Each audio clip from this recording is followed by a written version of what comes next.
小如前，这个五日节大家拢会想要徛两，验过甲这个徛两比较起来，南军罢免团体更加希望讲会当第二阶段会当破两。五日节连届头一天，罢免团体呢继续摆大伤惊。这个罢免5派一个领衔人，也就是这个带头的李浩良是讲，目前的进度希望讲会当阁收4000份到5000份，对着整体的状况是真乐观。啊，那5派也是回应讲，连续的速度真困难，迄个嘛讲抄资料方式莫阁发生。 哦，你那个项链会不会太漂亮？随 LCA 发生霸掌，万华在地里长举办5日节的活动，民进党的立委5派役积极甲在地选民博感情，毕竟南军发起对伊的罢免也未停止。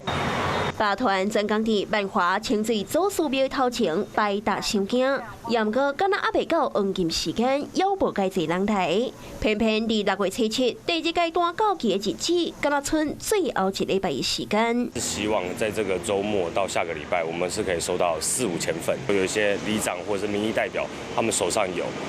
一些联署书，那我是非常对这件事情非常乐观。连王宏威那一区1天志工，他们说连1000份都很难达标了，所以我现在是相当担心这种临时抱佛脚，所以用伪造文书、抄资料的方式，会不会再度的发生？国民党对罢免5派役正负自信，民进党是提醒有零连署的证据，因为前一天检方甲在团台北湘5罢团去问话，罗以前万志公刘苏琴、李浩良等人，甚至积极协助罢团的南亚议员张曙光，也是以被告身份防疫上北检。虽然是问为了后请回，也毋过国民党专心集体，却然是日头赤影影，虽然够性命。都可以体谅啦，因为我知道他们也有来自党内的蛮大的压力，那加上钟小平议员在电视上面又不断的对自己党内同志施压。如果我们的司法可以还给我们公道，那我们也希望